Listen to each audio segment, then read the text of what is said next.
Coucou à tous, on se retrouve pour la suite de Moon Knight Lover. On s'était arrêté, Ivan nous avait quasiment vidé de notre sang. Du coup c'est notre Ethan qui s'occupe de nous, notre petit médecin. Alors, désolé chérie, il n'y a pas assez à bouffer sur toi pour me donner envie. T'es coincé avec notre pauvre chiot efflanqué. Il va falloir t'y faire. Malgré moi, je coulais un regard vers Ivan cette fois. Il avait remonté ses genoux contre son torse et les entourait avec ses bras, le nez baissé et les épaules voûtées. Il avait l'air d'un gamin malheureux plus que d'un vampire fou furieux. Mais dès qu'il remonta le museau pour croiser mon regard, je ne pus réprimer une grimace dégoûtée à la vue du sang, de mon sang qu'il n'avait toujours pas nettoyé. Ah ouais, il prend vachement son temps pour se nettoyer, surtout si ça le met dans des états. Je ne savais pas combien de temps j'avais été inconsciente, pardon. Mais je m'étais réveillée dans mon lit. Et à mon grand désespoir, avec Ethan à mes côtés. Franchement, c'est le seul médecin de la maison, moi je serais contente. Par contre, ouais, il y a quand même du temps qui s'est écoulé parce qu'on a vu qu'elle s'est évanouie, il faisait encore jour, là, il a l'air de bien faire nuit. Donc, je dirais plusieurs heures. Hein. J'avais craint une nouvelle morsure, mais il avait été appelé par Ivan pour me soigner. Ils vont pas la tuer non plus.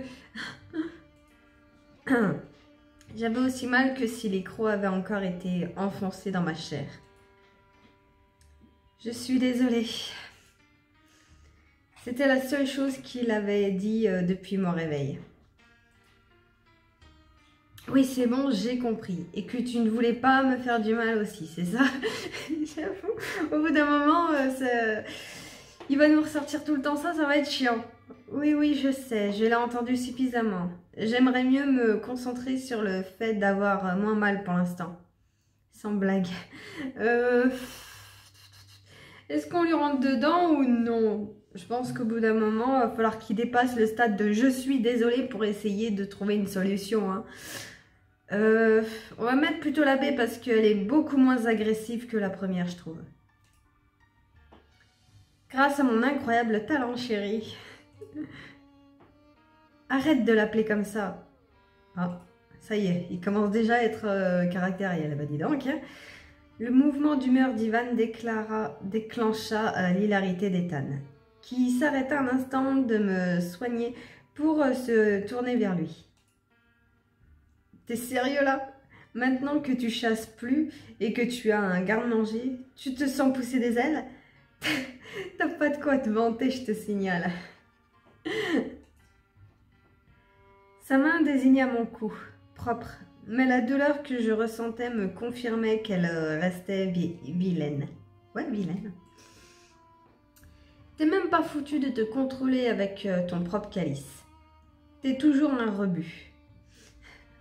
Même si au moins on n'a plus à te coller au cul pour vérifier que tu ne tues pas chacune de tes proies.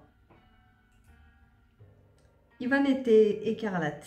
Sa silhouette mince et nerveuse se déplia pour reprendre appui sur le mur. Et il fut debout en un instant.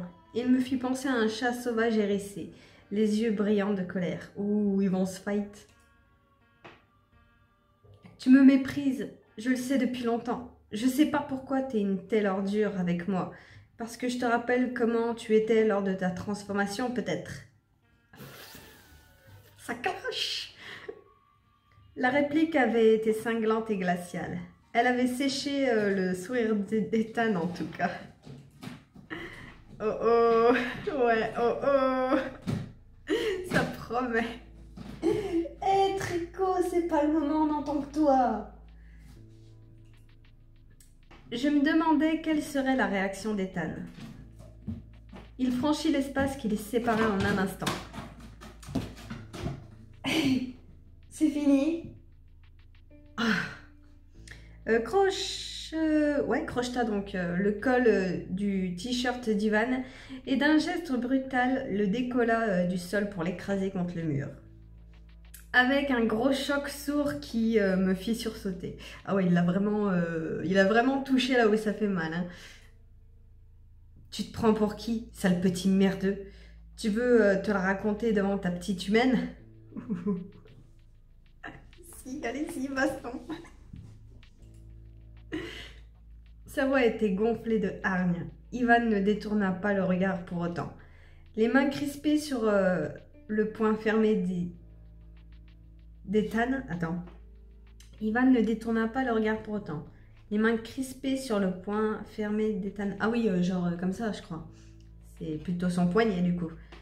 Qu'il fixait sans manifester de peur. Oh. Ce calme froid contrastait beaucoup avec ce que j'avais vu d'Ivan jusqu'à présent. Ouais, c'est sûr que même moi, ça me surprend. Je pensais que face à Ethan, Ivan était vraiment comme un petit chaton apeuré. Je me rends compte que non, il peut lui tenir tête. C'est quelque chose. On verra bien pour la suite. Pourquoi faire? Elle n'a pas besoin de moi pour savoir que tu es un sale con. Arrête, je vais chialer. Ah, non, ça, c'est ta spécialité, excuse-moi. Pauvre petit poussin au cœur brisé. Elle va peut-être te le réparer, qui sait. Tu voudrais qu'elle sèche tes grosses larmes et te laisse la sauter pour te consoler. Putain, il est violent. Le coup partit avant que je puisse le voir. La tête d'Ivan vola en arrière, d'Ethan, pardon, vola en arrière. Il tituba et lâcha Ivan, qui retomba au sol. Putain! Du sang s'écoulait du nez d'Ethan, dont une grimace furieuse déforma le visage. Sale petit con, tu m'as pété le nez! C'est bon, princesse, il est pas cassé, tu vas juste pisser le sang. Colle-toi des mouchoirs dans le nez et appuie fort. Malgré cet accès de violence, Ivan était toujours d'un calme froid. Il restait bien droit, le poing fermé, les yeux fixés sur Ethan. Les articulations de sa main étaient écorchées par le coup. Je retins mon souffle, attendant la riposte, mais à la place, Ethan cracha brutalement au visage d'Ivan. Ces derniers réussit à esquiver et un mélange de sang et de salive s'écrasa contre le mur. Va te faire foutre et démerde-toi avec ta grognasse. En 3 enjambées, il disparut de la chambre et claqua brutalement la porte déjà bien malmenée. J'étais seule avec Ivan. Bon, je vais finir bon, je vais finir, je suppose. Son assurance avait disparu. Il lui fallut que quelques instants pour venir près du lit et prendre la place laissée par Ethan. Je me crispais malgré moi. Sa présence me mettait très mal à l'aise. Mais j'étais curieuse. Est-ce que ça va? Je devrais te remercier. Ethan est insupportable. Bon, c'était sûrement mérité, mais est-ce que tu ne devrais pas tempérer tes humeurs? Je me souviens plus comment ça a commencé, je dois dire, donc j'en sais rien. Alors là, franchement...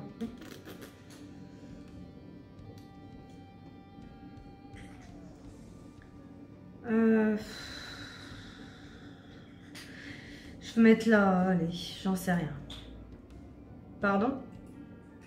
Il se figea, l'air perplexe. Je suppose que si tu as frappé Ethan, c'est que ça t'a blessé. Ah, je n'aurais pas dû m'emporter en fait. Je me demande ce qui lui a pris. Ethan avait parlé d'un cœur brisé, un rapport avec un ancien amour. La fille de l'autre jour s'imposa dans mon esprit. Et même moi, j'y avais pensé en plus l'autre fois. Je me dis peut-être que c'est son ex, en fait, tout simplement. Bon, c'est un peu chiant à chaque fois. Il y a des ex qui ressurgissent, ça fera la deuxième. Mais c'était aussi une possibilité. Ou quelqu'un qui était en crush, qui l'avait jamais osé, je sais pas. Un pic de douleur me sortit de ma réflexion. Ivan avait repris les soins, pardon. Maladroitement, il avait enlevé la gaze salie de sang pour en prendre une autre, qu'il avait trempée dans la solution préparée par Ethan. Il surveillait chaque geste, prenait son temps, presque inquiet. Je penchai le cou sans rien dire, le laissant tamponner de nouveau la plaie du bout des pinces maintenant la gaze. Le gros du travail était fait de toute façon. Ethan avait préconisé ensuite de laisser la plaie à l'air libre et laisser mes talents de calice faire le reste. Calice de vampire. Mon esprit avait renoncé à lutter contre cette réalité. Je ne pouvais plus nier cette intrusion fracassante du fantastique dans ma vie. Et ça n'avançait rien de bon pour moi. Rien de bon pour moi. Il semblait qu'un calice était un genre de buffet à volonté pour vampires. Je n'en savais hélas pas beaucoup plus. Est-ce que ça va? Il n'osait plus dire « je te fais mal », apparemment. Son regard inquiet était fixé sur mon visage. Je haussais les épaules. On peut dire ça. En ce qui concerne les soins, oui, ça va. Je n'ai plus mal pour le moment. Le silence retomba. Nous n'avions pas grand-chose à nous dire et la situation était trop bizarre. Je repensais à la scène. Le coup de poing d'Ivan n'avait rien à voir avec ses dérapages terrifiants. Sa colère avait été froide et contrôlée. Rien à voir avec l'animal sauvage que je connaissais. Je me mis à le fixer. Il avait toujours le menton encroûté de sang et l'air éreinté. Mais il était maître de lui et ses gestes étaient sûrs. Je pris le linge qui avait servi à rincer ma plaie et tendis le bras pour le passer sur le menton d'Ivan. Il se pétrifia. Qu'est-ce que tu... C'est crade, laisse-moi faire. Sans rien ajouter, je pris le temps d'enlever toute trace de sang. Je pressais, frottais, les yeux fixés sur ma tâche. Quand j'eus fini, je relevai les yeux. Ivan me regardait faire, presque effrayé ou timide. Sa peau arborait encore des traces de transpiration. Prise d'une impulsion, je levai le linge et le passa sur son visage. La courbe déliée de la mâchoire et du cou, le nez droit, les lignes sèches de ses pommettes. Il avait toujours ses cernes violacées, mais cette fois, je remarquai également des griffures sur le front. Masquée par ses cheveux, d'où sortait-elle? Ma tâche accomplie, j'écartai le linge et le jetai dans la cuvette d'eau à côté. Ivan ne dit rien. Il rangea les outils d'Ethan, d'abord calmement, puis la panique sembla le gagner lorsqu'il se rendit compte qu'il fallait les nettoyer. Mais après une hésitation, il fourra tout en vrac, referma la sacoche et se leva pour s'en aller. Il aurait dû juste tout laisser en plan, en fait. Je pense que Ethan serait revenu pour prendre ses affaires de toute façon, donc... À plus. C'est ce que j'aurais dit. À plus tard. Ivan stoppa net. À demain. Ok. Il disparut précipitamment et sans se retourner. Je restais seule avant de sombrer dans le sommeil. Allongée sur le canapé, les chevilles croisées sur la coudoir, j'essayais de me concentrer sur le vieux livre trouvé devant la porte de ma chambre, sans succès. Il avait été déposé par Aaron, qui avait laissé un mot avec, espérant qu'il me changerait les idées. Dis donc, Aaron s'occupe de nous? Ses goûts littéraires semblaient aussi aléatoires que sa calligraphie. D'accord.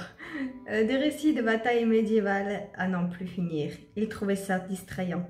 Bah, vu que le mec a passé sa vie sur le front... L'attention était gentille, mais j'étais perplexe.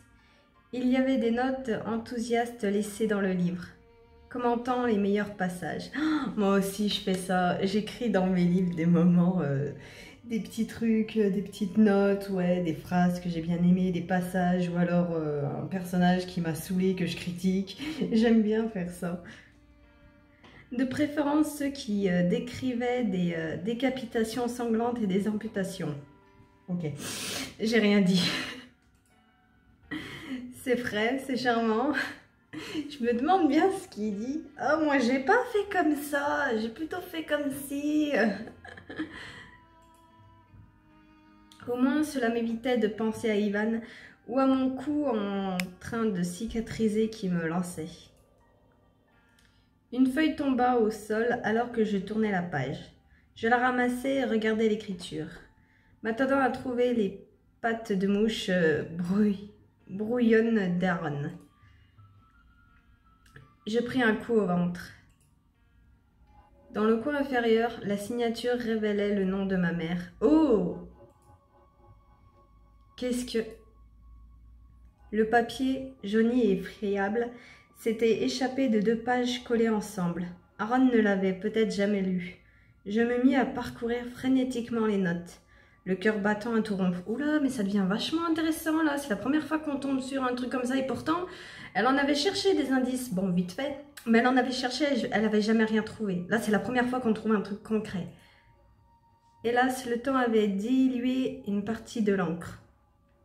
En partie l'encre, ouais, ça veut dire la même chose, je pense qu'on m'avait compris. Merde! J'ai appuyé, j'ai pas vu le truc. Ah mon Dieu! Ça m'a mis toute chose cette découverte. Attends, seule une décapitation franche peut venir totalement à bout de l'individu alpha. Sans quoi il peut encore être ramené à la vie par ses semblables. Donc il savait bien. Enfin, c'est une hypothèse que j'ai balancée comme ça, mais peut-être les parents savaient donc pour les vampires et qu'ils sont pas là pour rien de base, surtout Vladimir. Parce que c'est lui de base qui s'est installé là. Donc en attendant, est-ce que voilà, je sais pas. Des amis, des connaissances, va savoir comment ils se sont rencontrés. Mais j'ai cette petite idée dans la tête. À mon avis, ils se connaissaient d'avant. Et je lirai la suite au montage, hein, la petite truc que j'ai loupé. Mais bon. Qu'est-ce que c'était que ça? En revanche, les individus plus jeunes sont plus sensibles aux blessures létales admises chez les humains. Leur résistance semble s'accroître en vieillissant et ils demeurent très vulnérables dans les premières années. Nous les nommons bêta et oméga. Attends, est-ce que là, ils parlent bien des vampires ou des loups-garous? Parce que bêta et oméga, c'est des noms pour dans les... je sais plus comment on dit, dans la structure sociale des loups, là, la meute, voilà. Donc il y a le mâle alpha, il y a la femelle, je sais plus. Enfin, il y a des trucs comme ça. Et je pense que, ouais, il y a bêta et oméga, en tout cas, ça me parle. Et est-ce que c'est bien des vampires ou des loups-garous, là, que... Ça se trouve, la phrase d'avant le disait, mais je l'ai loupé. Le reste était trop passé pour que je le déchiffre. Sur quoi étais-je donc tombée? Je reconnaissais non seulement la signature de ma mère, mais aussi son écriture. Ça se trouve, ils faisaient des expériences là-dedans. Est-ce qu'on se connaît, c'est leur métier, juste? Je sais plus si on le sait. Je m'étais assez abîmé les yeux sur les rares documents que je tenais de mes parents pour le savoir. Aucun doute sur ses origines. Un bruit sourd me parvint soudain de la pièce à côté. Je pliai précipitamment la feuille et la glissai dans ma robe. Je ne savais pas si j'avais raison de la cacher. Qu'est-ce qu'elle fout? Mais qu'est-ce que vous foutez? Ah là là là. Vous les voyez derrière qui se battent? C'est Tricot hein, qui la cherche. Vous le voyez, hein? Vous êtes témoin. Bon. Donc, je ne savais pas si j'avais raison de la cacher. Mais quelque chose me soufflait que ce n'était pas anodin. Il se passe quoi à côté? L'esprit troublé, je refermai le livre. Je le laissai sur la table et passai dans le grand salon. Grand salon. Ah, Béliate. Mais bien sûr que si. Il faut tamiser l'éclairage ici. C'est déjà bien, là, c'est tamisé, moi, je trouve, perso. Mais n'importe quoi. Ou alors, pas dès le début de la soirée. T'as peur de ne pas réussir à conclure en pleine lumière ou quoi? Ah, ils veulent ramener des filles. Je suis plus subtile que toi, petit nerveux. Je sais qu'il faut du temps et une ambiance adaptée pour réussir une prise dans les règles de l'art. Au milieu de la pièce, Béliat et Ethan discutaient avec animation. Raphaël les écoutait, installé sur une chaise. Et c'est fini, oui. Et alors? Bon, je pense que je vais pouvoir continuer tranquille, là. C'est bon? Attends, j'en étais où, du coup? Raphaël les écoutait installés sur une chaise, en compagnie d'un vampire renfrogné. Aaron semblait s'endormir à moitié sur le piano. Attends. Écoutez, installé sur une chaise en compagnie d'un vampire renfrogné. D'un Vladimir renfrogné, ok. J'ai mal lu. Aucune trace d'Ivan. Trop occupé à se quereller pour les uns, à suivre attentivement le match pour les autres. C'était une phrase compliquée. Aucun vampire ne m'avait remarqué. Je pouvais presque voir Vladimir et Raphaël compter les points. Est-ce vraiment si important? Ah, tu connais rien, Vlad. En plus, tu vas arriver à la fin comme d'habitude. Comment ça, à la fin? Ah, est-ce qu'ils parleraient pas du bal, là, qu'ils veulent faire, peut-être? Et c'est pas Raph qui va pouvoir donner son avis, hein. Merci de ce délicat rappel à ma condition, Ethan. J'étouffai un rire devant le manque de délicatesse chronique d'Ethan. Ils prirent soudain tous conscience de ma présence et se tournèrent d'un seul mouvement vers moi. On m'aurait dit comme une nuée de chats qui voit arriver le sac de croquettes. C'est exactement ça, ce que j'allais dire. Ça doit faire flipper d'un coup. Tout le monde se tourne comme ça. J'esquissais un sourire maladroit. Ça faisait beaucoup d'attention d'un coup. Bonsoir. Bonsoir Lily. Tu pourrais peut-être nous donner ton avis sur la question qui nous divise avec tant de passion. Hey, qui en a quelque chose à carrer de son avis sérieusement? C'est un peu comme toi, Ethan. Personne n'a envie de t'entendre, mais il faut bien te supporter quand même. C'est pas faux. Les petites brutes pourront venir à bout. Il n'y a rien de mieux qu'ignorer leur jappement enragé. Bah, les deux, moi, je trouve très bien. Après, ça dépend. Je vais un peu les rentrer dedans parce que voilà. C'était peut-être un poil audacieux.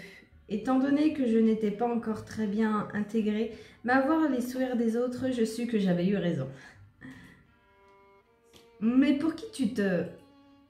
On se calme, Ethan. On organise une soirée. Non, ouais, donc c'était bien le bal qui parlait. Et comme toujours, je dois lutter pour faire triompher le bon goût. Bah oui, un peu de bon goût dans une soirée. Surtout dans un noir comme ça, quoi, il y a de quoi faire. Hein. Et ramasser les plus belles nanas. Si tu te jetais dessus moins vite, tu pourrais admirer comment je m'y prends. Je haussai les épaules. Une soirée. Vous organisez une fête? Mais avec qui?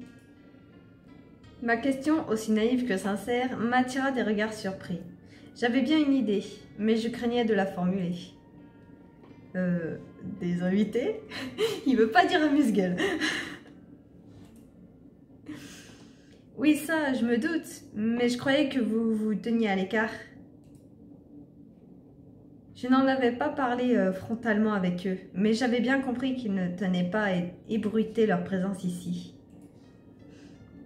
Et je me questionnais toujours sur le blocage de l'autre jour et mon incapacité à parler d'eux. Ah, est-ce qu'ils nous ont pas jeté un truc, un sort pour justement, vu qu'on n'y croyait pas encore et qu'on était rebelles, et du coup qu'on n'en parle pas, qu'on n'aille pas dire des conneries? Certes, mais nous devons nous nourrir. Et le plus simple est encore de faire venir à nous ce dont nous avons besoin. Mais si nous sortons régulièrement, même si nous sortons régulièrement. Ouais, c'est juste que des moments, en fait, ils ont la flemme. Et du coup, ils se disent, allez. Je déglutis. Fais pas cette tête, chérie. Tu fais pas partie du buffet. T'es réservé à notre chien errant de service. Je t'ai déjà dit de te montrer courtois avec lui, Ethan.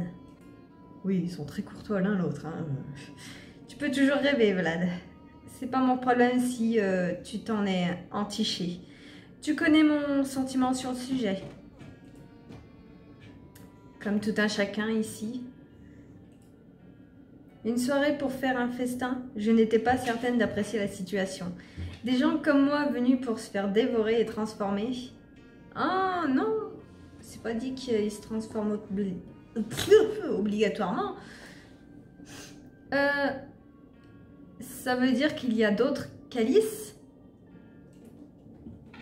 Ils échangèrent un regard, puis Vladimir tourna la tête vers moi.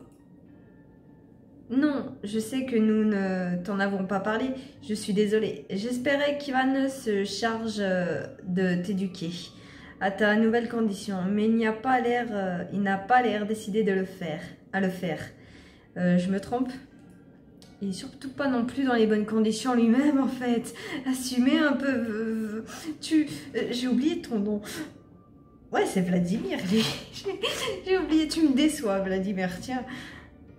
Je ne vais pas accabler ce pauvre âne. Ce que Vladimir dit n'est pas faux.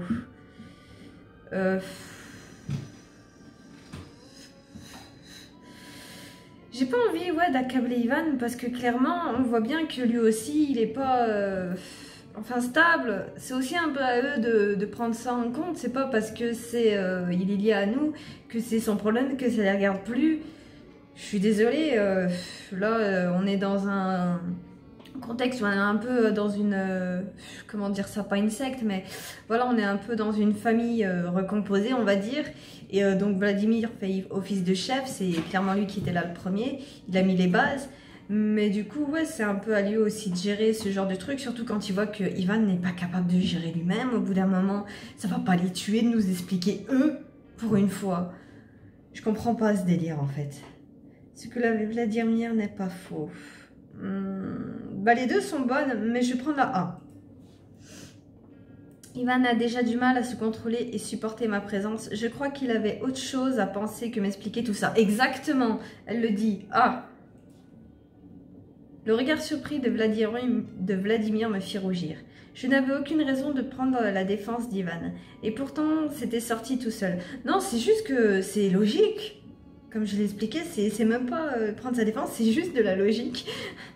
Je relevai le menton d'un air de défi, prête à riposter, mais Vladimir haussa les épaules. Peut-être, il n'en connaît pas long sur le sujet non plus, après tout. Ah, bon, il admet pas tout, mais il admet que voilà. Vois-tu, transformer un humain en calice n'est pas un choix anodin. Nous l'avons fait uniquement pour te sauver la vie et nous protéger. Vous protéger?